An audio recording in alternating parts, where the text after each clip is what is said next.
Morning.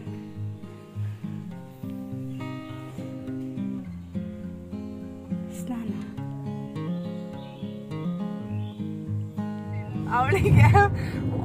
ಅವಳಿಗೆ tension ಆಗ್ತಾ ಇದೆ. ಇವನು ಏನಿಲ್ಲ, ಕೂದಲೇ ಇಲ್ಲ, ಫುಲ್ ಹಂಗೆ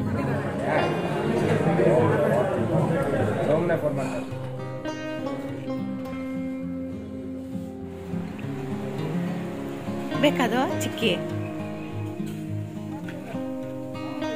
ಏನು? ಹಾ, ಡ್ಯಾಡಿ ಮೊಬೈಲ್ ನನ್ನ ಹತ್ರ ಇದೆ.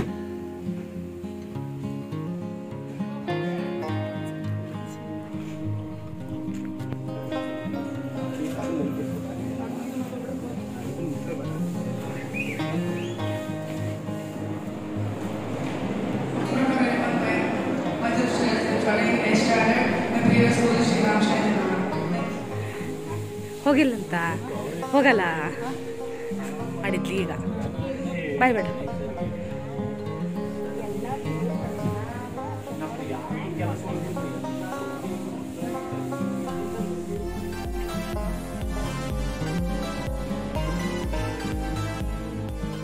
Hello friends, good morning. Welcome back to the channel Krupa Malnad. ನಾನು ಕೃಪಾ. ನಮ್ಮ ಮನೆಯವರು ಊರಿಗೆ ಹೊರಟಿದ್ದಾರೆ. ಯಾಕಂದರೆ ಕಾರ್ ಕೊಟ್ಟು ಅವರು ಕಾರ್ ಇಸ್ಕೊಂಡು ಬರೋದಕ್ಕೆ ಹೋಗ್ತಾ ಇದ್ದಾರೆ. ಯಾಕಂದರೆ ಮೈದನ ಕಾರ್ ಒಯ್ದಿರೋದ್ರಿಂದ ನಮ್ಮ ಮನೆಯವ್ರ ಫ್ರೆಂಡಿನ ಕಾರ್ನ ತೊಗೊಬರೋದಕ್ಕೆ ಅವರು ಹೋಗ್ತಾ ಇದ್ದಾರೆ. ಅವ್ರು ಬರೋದ್ರೊಳಗೆ ನಾನು ನನ್ನ ಮಗ ಇಬ್ಬರು ರೆಡಿಯಾಗಿ ಇರಬೇಕು. ಯಾಕೆ ಅಂತ ಆಮೇಲೆ ಹೇಳ್ತೀನಿ.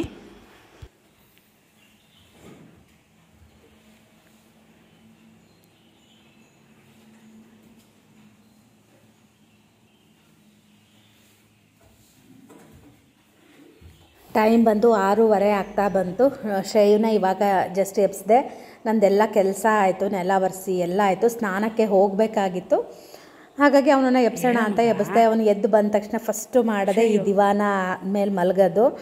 ನಾನು ಅವನು ಅದೆಷ್ಟು ಜಗಳ ಆಡ್ತಿದ್ವೋ ಗೊತ್ತಿಲ್ಲ, ಈ ದಿವಾನ ಕ್ಲೀನ್ ಇಡಲ್ಲ ಅಂತ ಹೇಳಿ. ಅವ್ನು ಹೋದ್ಮೇಲೆ ಇನ್ನು ಆ ದಿವಾನ ಮುಟ್ಟೋರೆ ಯಾರೂ ಇರಲ್ಲ ಅಂತ ಅನಿಸುತ್ತೆ. ಇವತ್ತು ಏನಪ್ಪ ಅಂದರೆ ಶ್ರೇಯನ ಹಾಸ್ಟೆಲಿಗೆ ಬಿಡೋ ದಿನ. ಬಂದೇ ಹೋಯಿತು. ಇಷ್ಟು ಬೇಗ ಈ ದಿನ ಬರುತ್ತೆ ಅಂತ ಅಂದ್ಕೊಂಡಿರಲಿಲ್ಲ. ನಿನ್ನೆ ರಾತ್ರಿ ಎಲ್ಲ ಕುತ್ಕೊಂಡು ಬ್ಯಾಗೆಲ್ಲ ಪ್ಯಾಕ್ ಮಾಡಿ ಎಲ್ಲ ರೆಡಿ ಮಾಡಿದ್ದೀವಿ. ಇವಾಗ ಏನಿಲ್ಲ, ಕಾರ್ ಒಳಗಿಡೋದು, ಹೊರಡೋದು. ನೋಡಿ, ಅಡುಗೆ ಮನೆ ಎಲ್ಲ ಕ್ಲೀನ್ ಆಗಿದೆ. ನಾನು ಕೂಡ ಸ್ವಲ್ಪ ಬಿಸಿ ನೀರು ಕುಡಿದೆ. ಬೆಳಗ್ಗೆ ಬೇಗ ಎದ್ದಿರೋದ್ರಿಂದ ಸ್ವಲ್ಪ ಬಿಸಿ ಜಾಸ್ತಿ ಆಗಿಬಿಟ್ಟಿತ್ತು. ಹಾಗಾಗಿ ಅದಕ್ಕೊಂಚೂರು ತಣ್ಣೀರು ಮಿಕ್ಸ್ ಮಾಡಿಕೊಂಡು ಕುಡಿದೆ. ಸ್ನಾನ ಮಾಡಿಕೊಂಡು ಬಂದೆ. ಶ್ರೇಯುಗೆ ಅವಾಗಿಂದ ಹೇಳ್ತಾ ಇದ್ದೀನಿ ಸ್ನಾನ ಮಾಡು ಅಂತ. ಏನಂದ್ರು ಸ್ನಾನಕ್ಕೆ ಅವನನ್ನು ಕಳ್ಸೋದಕ್ಕೇ ಆಗಲಿಲ್ಲ.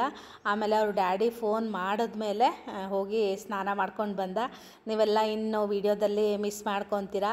ನಾಳೆ ಬರೋ ವ್ಲಾಗಲ್ಲಿ ಶ್ರೇಯು ಇನ್ನು ನಿಮಗೆ ಕಾಣೋದಿಲ್ಲ. ತಿಂಡಿ ತಿನ್ನೋದು, ಓಡಾಡೋದು, ಊಟ ಮಾಡೋದು ಅದೆಲ್ಲ ನಾನು ಮಾಡ್ತಾ ಇದ್ದೆ. ಇವಾಗ ಅವನು ಇರೋದಿಲ್ಲ. ನಾನು ಹೋಗಿ ಸ್ನಾನ ಎಲ್ಲ ಮಾಡ್ಕೊಂಡು ಬಂದ ಮೇಲೆ ಪೂಜೆ ಎಲ್ಲ ಆಯಿತು. ಇವಾಗ ಟೀ ಕುಡಿಯೋಣ ಅಂತ ಕುತ್ಕೊಂಡಿದ್ದೀನಿ. ಶ್ರೇಯು ಕೂಡ ನನಗೆ ಟೀ ಬೇಕು ಅಂತ ಹೇಳ್ದ. ಬೆಳಗ್ಗೆ ಇಷ್ಟು ಮುಂಚೆ ಟೀ ಕುಡಿಬೇಡ, ಒಂದು ಲೋಟ ಬಿಸಿ ನೀರು ಕುಡಿ ಅಂತ ಹೇಳಿದೆ. ಅವನಿಗೆ ಒಂದು ಲೋಟ ಬಿಸಿ ನೀರು ಕೊಟ್ಟು ಅವನನ್ನು ಸ್ನಾನಕ್ಕೆ ಹೆಂಗೆಂಗೋ ಮಾಡಿ ಕಳಿಸ್ದೆ. ಅವನಿಗೆ ಸ್ನಾನಕ್ಕೆ ಹೋಗಿದ್ದಾನೆ. ನಾನೀಗ ಟೀ ಕುಡಿದು ನಾನು ಕೂಡ ರೆಡಿ ಆಗಬೇಕು. ಪಾಪ ದೇವ್ರಿಗೆ ನಮಸ್ಕಾರ ಮಾಡು.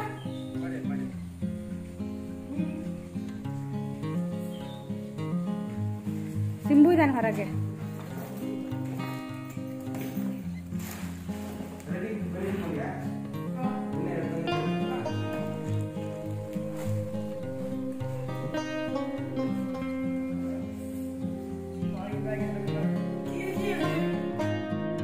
ಎಲ್ಲ ತಂದು ಕೆಳಗೆ ಇಳಿಸಿ ಇಟ್ಕೊಂಡಿದ್ವಿ. ಇವಾಗೆಲ್ಲ ಕಾರಿಗೆ ಹಾಕ್ಕೊಂಡು ಹೊರಟ್ವಿ ಮನೆಯಿಂದ.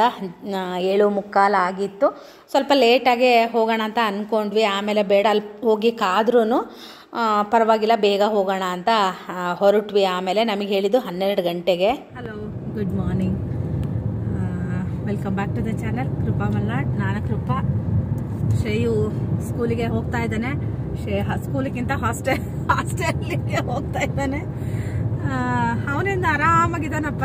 ಏನು ಟೆನ್ಷನ್ ತಗೊಂಡಿಲ್ಲ. ನಾವೇ ಇಬ್ರು ಸ್ವಲ್ಪ ಟೆನ್ಷನ್ ತಗೊಂಡಿದ್ದು. ಯಾರ ಮಗ? ಅಕ್ಕನ ಮಾತಾಡ ಎತ್ತ. ಆಮೇಲೆ ಸಿಗ್ತೀನಿ. ವಿಡಿಯೋ ಕಾಲ್ ಮಾಡು. ಎಲ್ಲಿ? ಗರ್ತಿಕೆರೆ.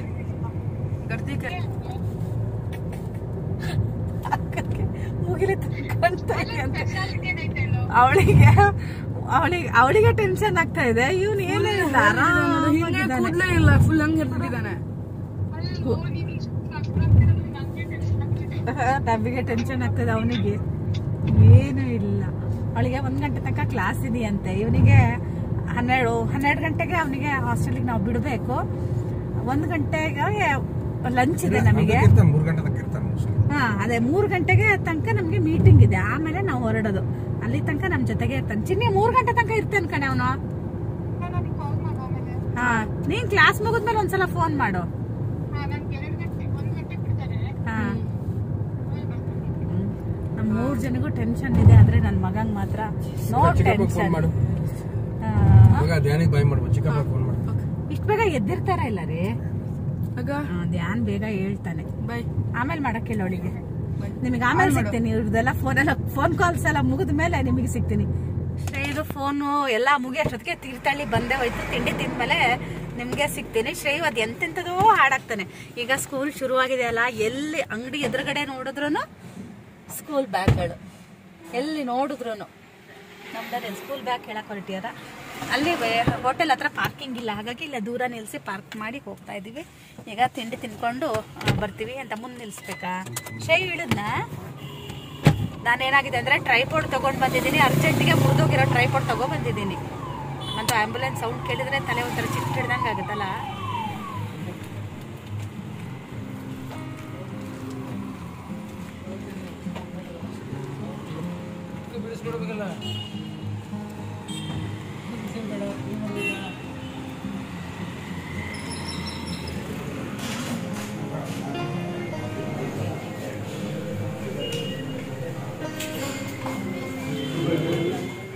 ನಾವು ಯಾವಾಗಲೂ ಚಿನ್ನಿ ಬಿಟ್ಟು ಹೋಗಬೇಕಿದ್ರು ಇಲ್ಲೇ ಬಂದು ತಿಂಡಿ ತಿಂತಾಯಿದ್ವಿ. ಈಗ ಶ್ರೇಯನ್ ಬಿಡಬೇಕಿದ್ರು ಇದೇ ಹೋಟೆಲಲ್ಲೇ ತಿಂತಾ ಇದ್ದೀವಿ.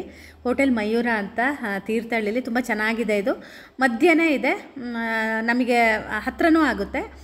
ತಿಂಡಿನೂ ತುಂಬಾ ಚೆನ್ನಾಗಿರುತ್ತೆ. ಶ್ರೇಯು ಉಪ್ಪಿಟ್ಟು ತೊಗೊಂಡ, ಅವ್ನು 2 ಪ್ಲೇಟ್ ಉಪ್ಪಿಟ್ಟು ತಿಂದ. ಯಾಕಂದರೆ ಒಂದು ಪ್ಲೇಟಲ್ಲಿ ಚೂರೇ ಚೂರು ಉಪ್ಪಿಟ್ಟಿರುತ್ತೆ, ಸಾಕಾಗೋದಿಲ್ಲ ಅದು.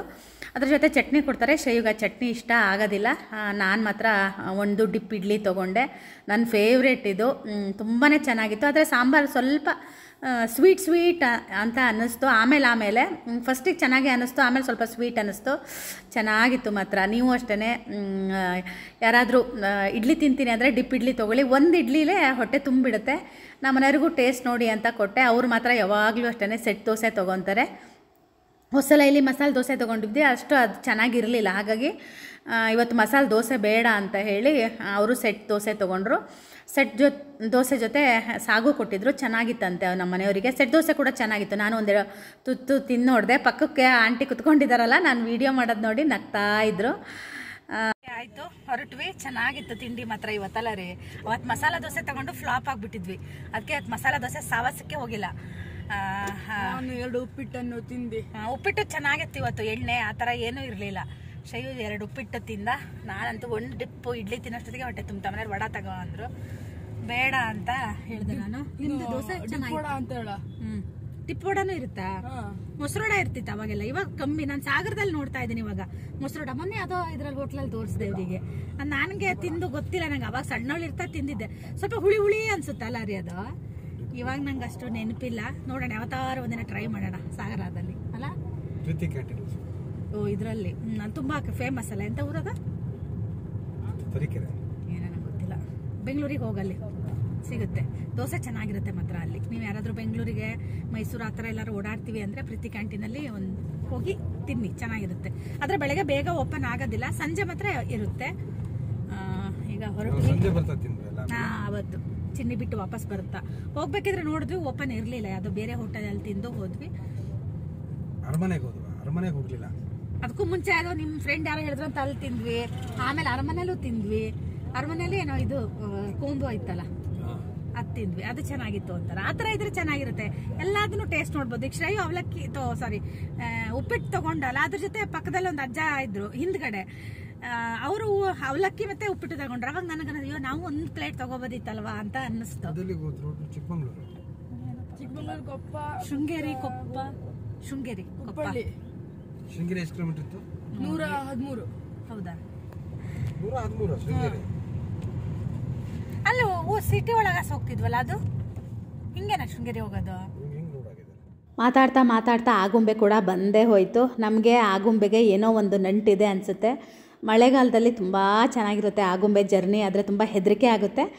ಇವರೆಲ್ಲ ನಿಂತಿರೋದು ನೋಡಿ ನಾವು ಇಳಿಯೋಣ ಅಂತ ಅಂದ್ಕೊಂಡ್ವಿ. ನಮ್ಮನೆಯವ್ರು ಇಲ್ಲ ಬರ್ತಾ ಇಳಿಯೋಣ ಅಂದರು. ನಮ್ಮನೆಯವ್ರು ಯಾವಾಗಲೂ ಅಷ್ಟೇ, ನಾವೆಲ್ಲಾದರೂ ಹೋಗೋಣ ಅಂದರೆ ಇಲ್ಲ ಹೋಗ್ತಾ ಹೋಗೋಣ ಅಂತಾರೆ, ಇಲ್ಲ ಬರ್ತಾ ಹೋಗೋಣ ಅಂತಾರೆ. ಆಮೇಲೆ ಏನು ತೋರಿಸೋದಿಲ್ಲ, ಹಾಗೆ ಕರ್ಕೊಂಬಂದುಬಿಡ್ತಾರೆ. ಆಗುಂಬೆಲಿ ಈ ಟರ್ನಿಂಗಲ್ಲಿ ಸ್ವಲ್ಪ ಹೆದರಿಕೆ ಥರ ಅನಿಸುತ್ತೆ. ತುಂಬ ಕಾನ್ಷಿಯಸ್ ಆಗಿರ್ತೀವಿ ಇಬ್ಬರು ಅಷ್ಟೇ, ಮಾತೇ ಆಡೋಲ್ಲ ನಾವು ಯಾರು ಆಗುಂಬೆ ಘಾಟಿ ಇಳಿಯೋ ತನಕನೂ. ಶ್ರೇಯು ಮಾತ್ರ ರಗಳೆ ಮಾಡ್ತಿರ್ತಾನೆ, ಕಿಟಕಿ ತೆಗಿರಿ ಅಂತ ಹೇಳಿ. ಅಲ್ಲಿ ಇಟ್ಕೊಂಡು ಕೀ ಕಳ್ಕೊಂಡ್ರೆ ಶ್ರೇಯು ಮನೆ ಕೀ ಅಲ್ಲಿ ಇಟ್ಕೊಂಡು ಕಳಿತಾನೆ. ನಾವು ಯಾವಾಗಲೂ ಚಿನ್ನಿಗಿಲ್ಲಿಂದ ಸ್ನ್ಯಾಕ್ಸ್ ಹೋಯ್ತಾ ಇದ್ವಿ. ಈ ಸಲ ದಾರ ಕಟ್ಟಿದ್ದೆಲ್ಲಿಟ್ರಿ ಈಗ ಪಿನ್ ಹಾಕಿ ಚಿನ್ನಿಗೂ ಇಲ್ಲೇ ಸ್ನ್ಯಾಕ್ಸ್ ಹೋಯ್ತಿದ್ವಿ. ಶ್ರೇಯಿಗೂ ಏನಾದರೂ ತಗೋ ಅಂತಿದ್ದಾರೆ ಅವ್ರ ಡ್ಯಾಡಿ. ಏನು ತೊಗೊತಾನೋ ಏನೋ ಗೊತ್ತಿಲ್ಲ. ಇಲ್ಲೇ ನಾನು ನೀರು ದೋಸೆ ಮಾಡೋದನ್ನು ಕಲ್ತಿದ್ದು. ಪಾಪ ಇವರೇ ಓನರ್ ಹೇಳ್ಕೊಟ್ಟಿದ್ರು ನನಗೆ.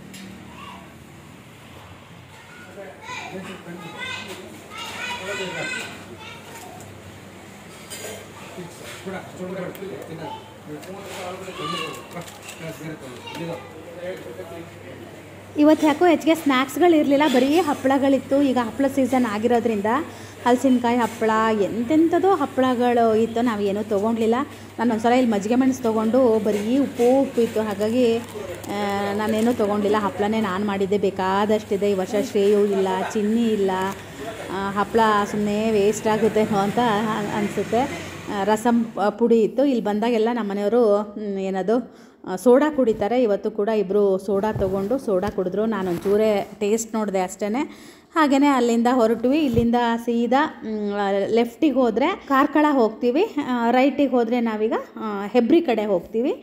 ಹೆಬ್ರಿ ಹಾಗೆ ಬ್ರಹ್ಮಾವರದಿಂದ ಸ್ವಲ್ಪ ಇದು ನನಗೂ ರೋಡ್ ಅಷ್ಟು ಕರೆಕ್ಟಾಗಿ ಗೊತ್ತಿಲ್ಲ. ಬ್ರಹ್ಮಾವರ ಇನ್ನೂ ಮುಂದಿದೆ ಅನಿಸುತ್ತೆ, ಇದು ಸ್ವಲ್ಪ ಹಿಂದೆ ಆಗುತ್ತೆ. ಹೈವೇಲೇ ನಾವು ಲೆಫ್ಟಿಗೆ ತೊಗೊತೀವಿ. ನಮ್ಮ ಶ್ರೇಯದು ಅವ್ರ ಡ್ಯಾಡಿದು ಗಲಾಟೆ ನಡೀತಾ ಇದೆ. ಏನಂದರೆ ನಮ್ಮ ಮನೆಯವ್ರು ಹೇಳ್ತಾರೆ, ನಮ್ಮದು ಓಮಿನಿ ಬರುತ್ತಾ ಇಲ್ಲಿ ತನಕ ಅಂತ. ಅದಕ್ಕೆ ನಾನು ಶ್ರೇಯುಗಂದೆ, ಏನೋ ನಿಮ್ಮ ಡ್ಯಾಡಿ ಓಮಿನಿ ಥರ ಸ್ಕೆಚ್ ಹಾಕ್ತಾ ಇದ್ದಾರೆ, ಶ್ರೇಯು ಸ್ಕೂಲ್ ಬಿಡೋದ್ರೊಳಗೆ ಒಂದ್ಸಲ ಓಮಿನಿ ತರ್ತಾರೆ ನೋಡು ಅಂದೆ. ಅದಕ್ಕೆ ಅವ್ರು ಶ್ರೇಯು ಹೇಳ್ತಾನೆ, ಓಮಿನಿ ತಂದರೆ ಶ್ರೇಯು ಅವ್ರ ಮಗ ಅಲ್ಲ ಅಂತೆ, ಡ್ಯಾಡಿ ಅವರ ಅಪ್ಪ ಅಲ್ಲ ಅಂತೆ. ವಾಂತಿನರು ಮಾಡ್ತಾನೆ, ಅವನಿಗೆ ನಮ್ಮ ಕಾರೇ ಬೇಕಂತ, ಅವನಿಗೆ ಓಮಿನಿ ಬೇಡ ಅಂತೆ. ಹೇಳ್ರಿ, ಅಯ್ಯೋ ದೇವಾ, ಯಾರಿಗೆ ಮುದ್ದು ಕೊಡುತ್ತೋ, ಇನ್ನು ಯಾರ್ಯಾರಿಗೆ ಏನೇನು ಮಾಡುತ್ತೋ ಗೊತ್ತಿಲ್ಲ ನಮ್ಮ ಮನೆಯವರಿಗೆ ಅವಾಗಿಂದ. ಅವ್ರು ಅದಕ್ಕೆ ನನ್ನ ವಿಡಿಯೋದಲ್ಲಿ ಇವತ್ತು ಮಾತೇ ಸ್ಪೀಚ್ಲೆಸ್ ಆಗಿದ್ದಾರೆ. ಅದಕ್ಕೆ ಯಾಕ್ರಿ ಮಾತಾಡ್ರಿ ಅಂತ ಇದ್ದೀನಿ. ಹೋಗ್ಬೇಕಿದ್ರೆ ಮಾತಾಡ್ತೀನಿ ಅಂತೆ. ಹೋಗ್ಬೇಕಿದ್ರೆ ಮಾತಾಡಿದ್ರೆ ನನಗೆ ಹೊಡ್ತಾ ಬೀಳ್ತವೆ, ನಂಗೆ ಗೊತ್ತಿಲ್ಲ. ನಾನೇ ತುಂಬ ಸ್ವಲ್ಪ ಗಟ್ಟಿಯಾಗಿದ್ದೀನಿ. ನಮ್ಮ ಮನೆಯವರು ಜಯ ನಮ್ಮನೆಯವ್ರೆ ಸ್ವಲ್ಪ ತುಂಬ ಮಗನ್ನ ಇದು ಜಾಸ್ತಿ, ನಾನೇ ಮಗನ ಹಚ್ಕೊಂಡಿದ್ದು ಜಾಸ್ತಿ. ನನಗೆ ಇವರು ಮಾಡೋದು ನೋಡಿದ್ರೆ ನನಗೆ ಈಗ ಒಂಥರ ಡವ ಶುರುವಾಗಿದೆ. ಅದೇ ಶ್ರೇಯುಗಂದೆ ಫೀಸನ್ನ ನಾವು ಅವತ್ತೊಂದು ಸ್ವಲ್ಪ ಮಾತ್ರ ಕಟ್ಸ್ಕೊಂಡಿರ್ತಾರೆ, ಇವತ್ತು 3/4 ಭಾಗ ಕಟ್ಟಬೇಕು. ಅದೇ ಕೇಳ್ತಾ ಇದ್ದೀನಿ, ಶ್ರೇಯು ಕಟ್ಟೋದೋ ಬಿಡೋದೋ ಏನು ಮಾಡೋದೋ ಅಂತ ಇದ್ದೀನಿ. ಈಗ ಶ್ರೇಯುನ್ ಕೇಳೋದು ಬಿಟ್ಬಿಟ್ಟು ಇವ್ರು ಡ್ಯಾಡಿನ ಕೇಳ್ಬೇಕು, ಏನು ಮಾಡೋಣ ಅಂತ ಹೇಳಿ. ಏನು ಮಾಡೋಣ ರೀ, ಕಟ್ಟೋಣ. ನಾವು ಚಿನ್ನಿ ಬಿಟ್ಟಾಗ ಈ ವರ್ಷ ನೋಡೋದು, ಮುಂದೊಂದ್ಸ ರಾಮಕೃಷ್ಣ. ನಾವು ಚಿನ್ನಿನ ಬಿಟ್ಟಾಗ ನಾನು ನಮ್ಮನೆಯವರೇ ಬೇಜಾರು ಮಾಡ್ಕೊಂತೀವಿ ಅಂತ. ನಮ್ಮ ಶ್ರೇಯು ಹೊಡ್ತಾ ನೋಡಿದ್ರೆ ವಾಪಸ್ ಬರ್ಬೇಕಿದ್ರೆ ಕಾರಲ್ಲಿ ನಾವಿಬ್ರು ಅಳೋದಲ್ಲ, ಬರೀ ಅವನನ್ನ ಸಮಾಧಾನ ಮಾಡೋದ್ಗೆನೆ ಸಾಕಾಗಿತ್ತು. ಚಿನ್ನಿನ ಬೆಳಗ್ಗೆ ಫೋನ್ ಮಾಡಿದಾಗ ಅವಳ ಹತ್ರ ಅಳ್ತಾ ಇದ್ಲು, ನೀನೇನೋ ಹಿಂಗಿದೀಯಾ ಅಂತೇಳಿ. ನಿಜ, ನಾನು ಈ ಸಲ ತುಂಬ ಧೈರ್ಯವಾಗಿದ್ದೀನಿ. ನಮ್ಮ ಮನೆಯವರು ಸ್ವಲ್ಪ ಇದಾಗಿದ್ದಾರೆ. ಅದೇ ಅಂತಿದ್ದಲ್ಲ, ನನಗೆ ಏನು ತಲೆಗೇನೆ ಹೋಗ್ತಾ ಇಲ್ಲ, ಯಾಕೆ ಅಂತ ನನಗೆ ಗೊತ್ತಿಲ್ಲ.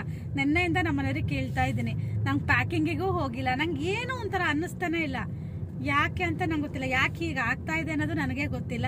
ಇನ್ನು ಬಿಟ್ಟು ಬರಬೇಕಿದ್ರೆ ಏನಾಗುತ್ತೋ ಏನೋ ಗೊತ್ತಿಲ್ಲ. ಬೆಳಗ್ಗೆ ಮಾತ್ರ ಅವನು ಬಾ ಮಮ್ಮಿ ಹಿಡ್ಕೊಂಡು ಮಲಗ್ತೀನಿ ಅಂದಾಗ ಮಾತ್ರ ನಂಗೆ ನಿಜ ದುಃಖ ಬಂದಂಗೆ ಆಯ್ತು. ಅವಾಗ ಈಗ ಒಂಚೂರು ಸ್ಕೂಲ್ ಹತ್ತತ್ರ ಬಂದಂಗೆ ಒಂಚೂರು ಬೇಜಾರು ಆಗ್ತಾ ಇದೆ.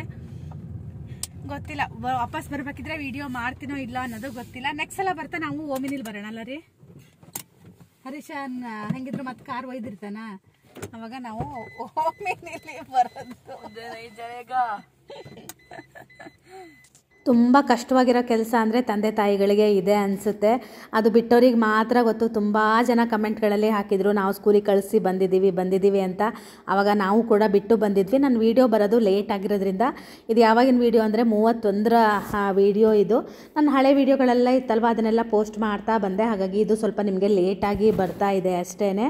ನಾವೀಗ ಹತ್ತತ್ರ ಬ್ರಹ್ಮಾವರದ ಹತ್ತತ್ರನೇ ಇದ್ದೀವಿ. ಬಂದ್ವಿ ಬ್ರಹ್ಮಾವರಕ್ಕೆ. ಸ್ಕೂಲ್ ಹತ್ರನೇ ಇದ್ದೀವಿ. ಇನ್ನೇನು ಒಂದು 2 ಕಿಲೋಮೀಟರ್ ಇರ್ಬೋದೇನೋ ಅಷ್ಟೇ. ಪಾರ್ಕಿಂಗ್ ಎಲ್ಲ ಎಲ್ಲಿ ಸ್ಕೂಲಿಂದ? ಇಲ್ಲ ಮಗ, ಇನ್ನು ಸುಮಾರು ದೂರ ಇದೆ. ನಾವು ರೋಡಿಂದ ತುಂಬ ಹತ್ರ ಇದೆ ಅಂತ ಅಂದ್ಕೊಂಡಿದ್ವಿ, ಅದಲ್ಲ. ಆದರೆ ಇಲ್ಲಿ ಮನೆಗಳಿಲ್ಲ ಅಂತೆಲ್ಲ ಹೊಸಲ ಅಂದಿದ್ದೆ ನಾನು. ಎಲ್ಲ ಇದ್ದಾವೆ ಮನೆಗಳು, ಎಲ್ಲ ಅಂಗಡಿಗಳು ಎಲ್ಲ ಇದ್ದಾವೆ. ಚೂರು ಒಂದು 10 ಮೀಟ್ರ್ ಆಗುತ್ತೇನೋ ಅಷ್ಟೇ ಅಲ್ಲ ರೀ ಗಿಡಗಳ. ಹಾಂ, ನಮ್ಮನೆಯವರು ನಾವು ಸ್ಕೆಚ್ ಆಗ್ತಾ ಇರೋದು ಯಾವ್ಯಾವ ಗಿಡಗಳನ್ನ ಒಯ್ಬೋದು ಅಂತೇಳಿ. ಇಲ್ಲಿ ಬೋಗನ್ವಿಲ್ಲ, ಅದೇ ನಾವು ಕಾಗ್ದಾಳಿ ಅಂತೀವಲ್ಲ, ಅದು ತುಂಬ ಇದೆ. ಮನೆಯವ್ರು ಎಲ್ಲ ಮನೆ ಕಾಂಪೌಂಡಿಂದ ಹೊರಗೆ ಅದು ನೆಟ್ಟಿದ್ದಾರೆ. ನಾನು ಅನ್ನೋದು ಮಳೆಗಾಲದಲ್ಲಿ ಎಲ್ಲರೂ ಬಂದಾಗ ಎಲ್ಲ ಒಂದೊಂದು ಗಿಡ ಕಟ್ ಮಾಡ್ಕೊಂಡು ಹೋಗೋಣ, ನೆಕ್ಸ್ಟ್ ಸಲ ಬರ್ತಾ ಕತ್ರೆ ತಗೊಬರೋಣ ಅಂತ ಪ್ಲಾನ್ ಮಾಡಿದ್ವಿ ನಾನು ನಮ್ಮ ಬಂಗ್ಲೆ. ಇವ್ರು ಬಂಗ್ಲೆ ಅಂತಾರೆ, ಆದರೆ ಅದು ಬೋಗನ್ವಿಲ್ಲ ಅಂತ ಅದ್ರ ಹೆಸರು. ನಾನು ಅವತ್ತು ಇದಕ್ಕೆ ಸುಮಾರು ಜನ ನಂಗೆ ಕಮೆಂಟಲ್ಲಿ ಹಾಕಿದ್ರು. ಆಮೇಲೆ ನರ್ಸರಿಲಿ ಕೇಳಿದಾಗ 1000 ರೂಪಾಯಿ ಎಲ್ಲ ಒಂದೊಂದು ಗಿಡ ಅಂತೆ. ಅಷ್ಟೆಲ್ಲ ಎಂತ ಕೊಟ್ಟು ತಗೋಬೇಕಲ್ಲ ರೀ? ನಾ ಅಲ್ಲಿ ನಿಜ ಅವ್ರು ಹೇಳಿದ್ರು 1000 ರೂಪಾಯಿ ಒಂದು. ಅಲ್ಲಿ ನಮ್ಮ ಊರ ಹತ್ರ ನಾವು ರೈಲ್ವೆ ಕಟ್ಟಿಂಗಲ್ಲಿ ಒಂದಷ್ಟು ಕಲರ್ ನೋಡ್ಕೊಂಡಿದ್ದೀವಿ, ಎಲ್ಲ ಕಡೆ ನೋಡ್ಕೊಂಡಿದ್ದೀವಿ. ಶೈ ಸ್ಕೂಲು ಬಂದೇ ಹೋಯ್ತು. ಇಲ್ಲ ಮಗ, ಇದೇನೋ ಈ ಕ್ರಾಸ್ ದಾಟಿದ ತಕ್ಷಣ ಇನ್ನೊಂದು ಅಲ್ಲ ರೀ, ಇನ್ನೂ ಸುಮಾರು ದೂರ ಇದೆ. ಮಾಡಕ್ಕೆ ಹೇಳಿದ್ನ ಶ್ರೇಯನ್ ಫ್ರೆಂಡ್ಸ್ ಎಲ್ಲ ದಿನ ಫೋನ್ ಮಾಡೋದು. ಪಾಪ ಇನ್ನು ಸ್ವಲ್ಪ ಹೊತ್ತು ಶ್ರೇಯ್ ಇರ್ತಾನೆ. ಆಮೇಲೆ ಸ್ಕೂಲಲ್ಲಿ ವಿಡಿಯೋ ಮಾಡೋಕ್ಕೆ ಅಲೋ ಇರುತ್ತೋ ಇಲ್ವೋ ಗೊತ್ತಿಲ್ಲ. ನೋಡೋ ಮಗನೆ, ಹಾಯ್ ಹೇಳ್ಬಿಡು ಎಲ್ಲರಿಗೂ, ಬಾಯ್ ಹೇಳ್ಬಿಡು. ಹಂಗೇನೆ ತುಂಬಾ ಜನ ಶ್ರೇಯನ್ ಮಿಸ್ ಮಾಡ್ಕೊತೀರಾ. ನಮ್ಗಿಂತ ಎಷ್ಟೊಂದು ಜನ ನೀವೇ ಮಿಸ್ ಮಾಡ್ಕೊಳ್ಳೋದು ಜಾಸ್ತಿ ಅನ್ಸುತ್ತೆ. ನಾವು ಬಿಡಿ ತಂದೆ ತಾಯಿ ಅದೆಷ್ಟು ದಿನ, ನಾನು ಎಷ್ಟು ಸಲ ವ್ಲಾಗಲ್ಲಿ ಇನ್ನು ಹೇಳ್ತೀನೋ ಏನೋ ಗೊತ್ತಿಲ್ಲ. ವ್ಲಾಗ್ ಹೆಂಗ್ ಬರುತ್ತೆ ಏನೋ ಅನ್ನೋದು ನನಗೆ. ಭೂವನ್ನ ಗೊತ್ತಿಲ್ಲ ಮಗ, ನಾನು ನೋಡಿಲ್ಲ ಬೆಳಿಗ್ಗೆ. ಏನೋ ಹೇಳ್ತಾ ಇದ್ದೆ, ನನ್ನ ವ್ಲಾಗ್ಗಳು ಇನ್ನು ಹೆಂಗೆ ಬರುತ್ತೋ ಏನೋ ಗೊತ್ತಿಲ್ಲ. ನೋಡೋಣ ಏನೇನು ಆಗುತ್ತೆ ಏನು ಎತ್ತ ಅಂತ. ಶ್ರೇಯು ಸ್ಕೂಲ್ ಬಂದೇ ಹೋಯಿತು. ಇನ್ನೊಂದು ಸ್ವಲ್ಪ ಹೊತ್ತು ಮಾತ್ರ ಇರ್ತಾನೆ ನಮ್ಮ ಜೊತೆಗೇ. ಒಂದು 2-3 ಗಂಟೆ ಇರ್ತಾನೆ. ನಂದು ಫೀಸ್ ಕೂಡ ಕಟ್ಟೋದಿತ್ತಲ್ಲ ಶ್ರೇಯುದು, ಅವತ್ತು ನಾವೇ ಕಟ್ಟಲಿಲ್ಲ. ಅವತ್ತೇ ಕಟ್ಬೋದಾಗಿತ್ತು, ನಾನೇ ಬೇಡ ಅಂತ ಅಂದೆ. ಹಾಗಾಗಿ ಆನ್ಲೈನಲ್ಲಿ ಮಾತ್ರ ಒಂದು ಸ್ವಲ್ಪ ದುಡ್ಡು ಕಟ್ಟಿದ್ವಿ. ಇವತ್ತೇ ಎಲ್ಲರೂ ದುಡ್ಡು ಕಟ್ಟೋದಕ್ಕೆ ಅಂತ ಬಂದಿದ್ದು. ನಾವೇ ಫಸ್ಟು ಬಂದು ಬುಕ್ಸು ಎಲ್ಲ ಒಯ್ದಿರೋದು. ಯಾರೂ ಬಂದು ಬುಕ್ಕೆಲ್ಲ ಒಯ್ದೇ ಇರಲಿಲ್ಲ, ಎಲ್ಲ ಇವತ್ತೇ ಬಂದಿದ್ದಾರೆ. ಇವತ್ತು ಆನ್ಲೈನಲ್ಲಿ ಅಡ್ಮಿಷನ್ ಒಂದು ಬಿಟ್ಟು ಮತ್ತು ಅಡ್ಮಿಷನ್ ಕೂಡ ಇತ್ತು. ಹಾಗೆಯೇ ಅವ್ರದ್ದು ಡಾಕ್ಯುಮೆಂಟ್ಸ್ ಎಲ್ಲ ಇತ್ತಲ್ಲ, ಅದು ವೆರಿಫಿಕೇಷನ್ ಕೂಡ ಇವತ್ತೇ ಮಾಡಿಸ್ತಾಯಿದ್ರು.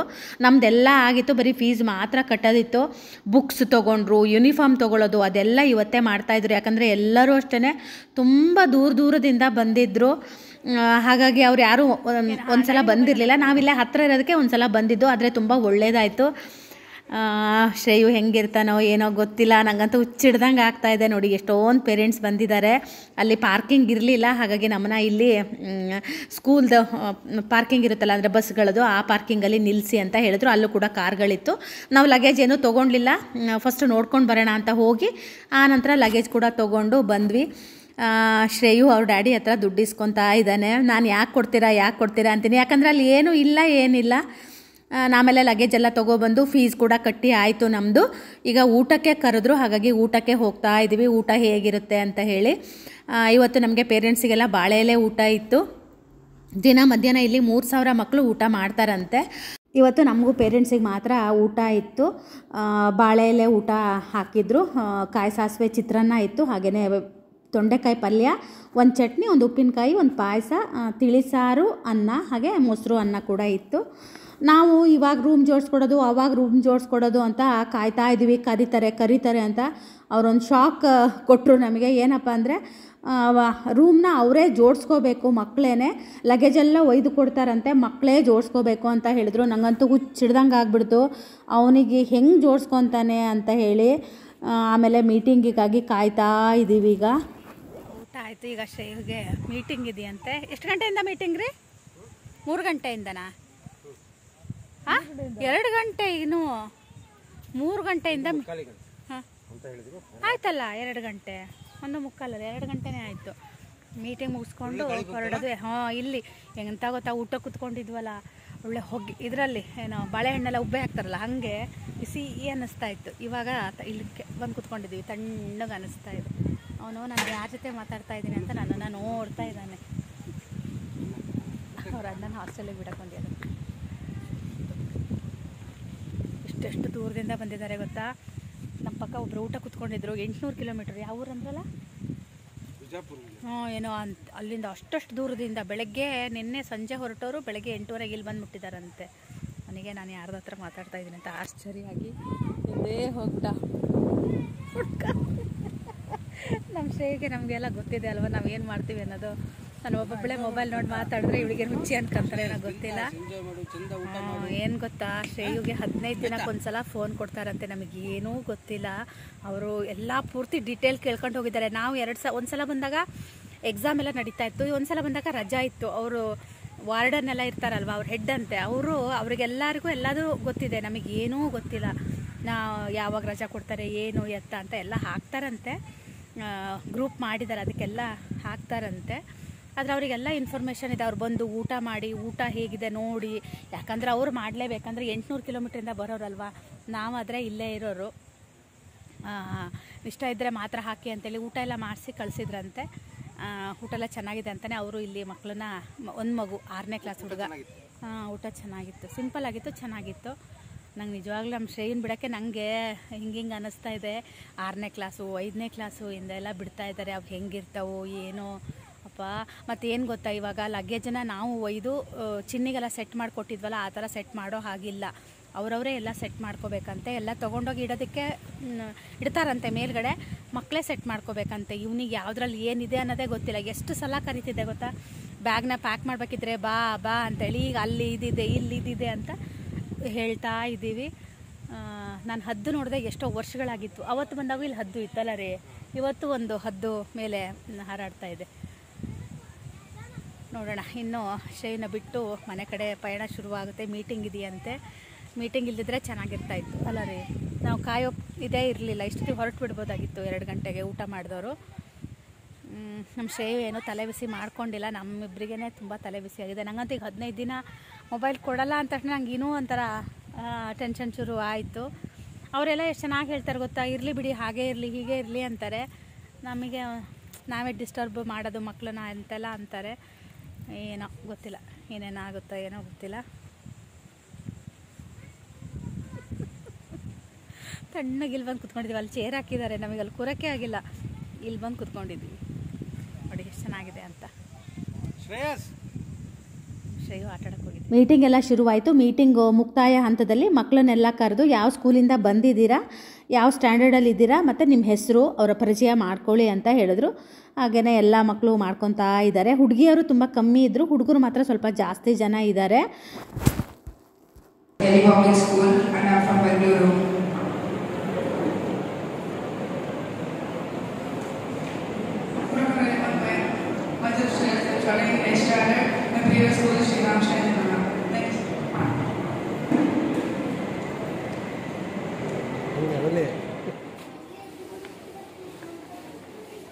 ನಾಲ್ಕು ಗಂಟೆಗೆ ಮಕ್ಕಳನ್ನೆಲ್ಲ ರೂಮಿಗೆ ಕಳಿಸ್ತೀವಿ ಅಂತ ಹೇಳ್ತಾ ಇದ್ರು. ನಾವು ಕೂಡ ಹಾಗಾಗಿ ಕಾಯ್ತಾ ಇದ್ವಿ. ಕೆಲವೊಬ್ಬರು ಪೇರೆಂಟ್ಸ್ಗಳೆಲ್ಲ ಹೋದರು, ದೂರ ಹೋಗೋರೆಲ್ಲ ಹೋದರು.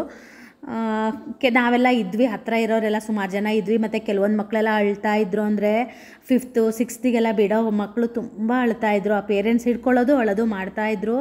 ನಂಗಂತೂ ನೋಡಿ ಯಪ್ಪ ದೇವ್ರೆ ಅಂತ ಅನ್ನಿಸ್ತಾಯಿತ್ತು. ನಮಗೂ ಆವಾಗ ಅಳು ಬರ್ತಾ ಇತ್ತು. ಶ್ರೇಯು ಅಂತೂ ನಿಜ ಹೇಳ್ತೀನಿ ಆರಾಮಾಗಿದ್ದ. ನಾನು ನಮ್ಮ ಮನೆಯವರೇ ಫುಲ್ ಟೆನ್ಷನ್ ಮಾಡ್ಕೊಂಡಿದ್ವಿ. ಅವನ ಮೊಬೈಲ್ ನೋಡೋದು ಅವನಿಗೆ ಇನ್ನೂ ಅದರ ಅರಿವು ಆಗ್ತಾ ಇಲ್ಲ. ಅವನು ಒಳ್ಳೆ ಜೋಶಲ್ಲಿದ್ದಾನೆ, ಮಕ್ಕಳೆಲ್ಲ ಇದ್ದಾರೆ ಅನ್ನೋ ಜೋಶಲ್ಲಿದ್ದಾನೆ. ಮೊಬೈಲ್ ನೋಡ್ತಾ ಇದ್ದ. ಹಾಗೆ ನಮಗೆ ಪೇರೆಂಟ್ಸ್ಗಳೆಲ್ಲ ಹೋಗಿ ನಾವು ಮಕ್ಕಳನ್ನೆಲ್ಲ ಕಳಿಸ್ತೀವಿ ಅಂತ ಇದ್ದರು. ಹಾಗಾಗಿ ನೋಡಿ ಎಲ್ಲ ಪೇರೆಂಟ್ಸ್ಗಳು ಕಾರ್ನ ಹತ್ತೋದಕ್ಕೆ ಬಂದಿದ್ದಾರೆ. ನಾವು ಕಾರ್ ತೊಗೊಂಡು ಮತ್ತೊಂದು ಸಲ ಶ್ರೇಯ ನೋಡ್ಕೊಂಡು ಬರ್ತೀನಿ ಅಂತ ಬಂದೆ. ಈ ಕಡೆಯಿಂದ ಬಂದೆ, ಆ ಕಡೆಯಿಂದ ಬಂದರೆ ಬೈತಾರೆ ಅಂತ ಹೇಳಿ ಈ ಕಡೆಯಿಂದ ಮಾತಾಡ್ಸ್ಕೊಂಡು ಹೋಗೋಣ ಅಂತ ಶ್ರೇಯನ ಮಾತಾಡಿಸ್ತಾ ಇದ್ದೀನಿ. ಇನ್ನೂ ಕಳಿಸಿಲ್ವಾ ಮೇಲೆ ಅಂತ ಇದ್ದೆ. ಕೆಲವೊಂದು ಪೇರೆಂಟ್ಸ್ಗಳಿಗೆ ಇನ್ನೂ ಇದ್ದರು, ಅವರಿಗೆಲ್ಲ ಬೈತಾ ಇದ್ರು. ಸರು ಹೋಗಿ ಸರ್, ನೀವು ನಮಗೆ ಲೇಟ್ ಆಗುತ್ತೆ, ಇದೇ ಮಾಡ್ತಾ ಇರೋದಾ ಅಂತ ಹೇಳ್ತಾ ಇದ್ರು. ಹಾಗೆಯೇ ಶ್ರೇಯುಗೆ ಬಾಯ್ ಮಾಡಿ ಹೊರಟ್ವಿ. ನಿಜ ಹೇಳ್ತೀನಿ ಇವಾಗಂತೂ ಹುಚ್ಚು ಹಿಡ್ದಂಗೆ ಆಗ್ತಾಯಿತ್ತು. ನಾನು ನಮ್ಮ ಮನೆಯವರು ಸುಮಾರು ಹೊತ್ತು ತನಕ ಅಳ್ತಾನೇ ಬಂದ್ವಿ. ನನಗೆ ಈ ವಿಡಿಯೋ ಎಡಿಟ್ ಮಾಡೋಕ್ಕೇ ಶಕ್ತಿ ಇರಲಿಲ್ಲ, ಆ ಥರ ಆಗ್ತಾಯಿತ್ತು. ಇವಾಗ ವಿಡಿಯೋ ನೋಡಿದಾಗಂತೂ ಇನ್ನೂ ಒಂಥರ ಹುಚ್ಚಿಡ್ದಂಗೆ ಆಗ್ತಾಯಿದೆ. ನಾ ಈ ವಿಡಿಯೋನ 2 ದಿನ ತೊಗೊಂಡೆ ಎಡಿಟಿಂಗ್ ಮಾಡೋದಕ್ಕೆ. ಎಷ್ಟು ಮಾಡಿದ್ರೂ ನಂಗೆ ಎಡಿಟಿಂಗ್ ಮಾಡೋಕ್ಕೇ ಒಂಥರ ಅನ್ನಿಸ್ತಾ ಇತ್ತು. ಹಾಗೆಯೇ ನೋಡಿ ಎಲ್ಲ ಪೇರೆಂಟ್ಸ್ಗಳು ಹೋಗ್ತಾಯಿದ್ರು, ಒಂಥರ ಭಾರವಾದ ಮನಸ್ಸಲ್ಲಿ ಎಲ್ಲರ ಕಣ್ಣಂಚಲ್ಲೂ ನೀರು ನೋಡ್ತಾ ಇದ್ದೆ ನಾನು. ಒಬ್ಬರ ಮುಖ ಒಬ್ಬರು ನೋಡೋದು ಅಳೋದು ಬಿಟ್ಟರೆ ಇನ್ನೇನೂ ನಡೀತಾ ಇರಲಿಲ್ಲ. ಹಾಗೆ ಶ್ರೇಯುನ ಹಾಸ್ಟೆಲ್ಗೆ ಬಿಟ್ಟು ಬಂದ್ವಿ. ಬಂದಮೇಲೆ ನಮ್ಮ ಜೀವನ ಶೈಲಿ ಯಾವ ಥರ ಇರುತ್ತೆ ಅನ್ನೋದು ನಿಜವಾಗ್ಲೂ ಗೊತ್ತಿಲ್ಲ. ನಾವು ಆಮೇಲೆ ವಿಡಿಯೋ ಕೂಡ ಮಾಡಲೇ ಇಲ್ಲ. ಮಾಡೋಕ್ಕೆ ನನ್ನ ಹತ್ರ ಶಕ್ತಿನೂ ಇರಲಿಲ್ಲ. ನಾನು ಬೆಳಗ್ಗೆನೇ ಹೇಳಿದ್ದೆ ಅಲ್ವಾ, ಬೆಳಗ್ಗೆ ತುಂಬ ಖುಷಿಯಿಂದನೇ ಇದ್ವಿ. ಆದರೆ ಬಿಟ್ಟು ಬರಬೇಕಿದ್ರೆ ಮಾತ್ರ ನಿಜವಾಗ್ಲೂ ಒಂಥರ ಹೊಟ್ಟೆಲೆಲ್ಲ ಸಂಕಟ ಆಗೋದು, ಏನೇನೋ ಆಗ್ತಾಯಿತ್ತು. ಇಷ್ಟೇ ಇವತ್ತಿನ ವ್ಲಾಗ್. ನಿಮಗೆಲ್ಲ ಇಷ್ಟ ಆಗಿರುತ್ತೆ ಅಂತ ಅಂದ್ಕೊತೀನಿ. ಎಲ್ಲರೂ ಶ್ರೇಯುಗೆ ಆಲ್ ದ ಬೆಸ್ಟ್ ಹೇಳೇ ಇರ್ತೀರಾ. ಎಲ್ಲರಿಗೂ ಥ್ಯಾಂಕ್ ಯು ಸೋ ಮಚ್. ಇಷ್ಟು ದಿನ ಹೇಗೆ ನಂಗೆ ಸಪೋರ್ಟ್ ಮಾಡಿದ್ರು ಹಾಗೆ ಸಪೋರ್ಟ್ ಮಾಡ್ತಾಯಿರಿ. ವ್ಲಾಗ್ಗಳು ಹೇಗೆ ಬರುತ್ತೆ ಏನು ಎತ್ತ ಅಂತ ನಾನು ಯೋಚನೆನೂ ಮಾಡ್ತಾ ಇಲ್ಲ. ಮಕ್ಕಳಿಲ್ದಿದ್ರೆ ಮನೇಲಿ ನಿಜವಾಗ್ಲೂ ಇರೋಕ್ಕದು ತುಂಬಾ ಕಷ್ಟ ಅಂತ ಅನಿಸುತ್ತೆ. ಹಾಗೆಯೇ ನೆಕ್ಸ್ಟ್ ವ್ಲಾಗಲ್ಲಿ ಸಿಗ್ತೀನಿ. ಅಲ್ಲಿ ತನಕ ಬಾಯ್.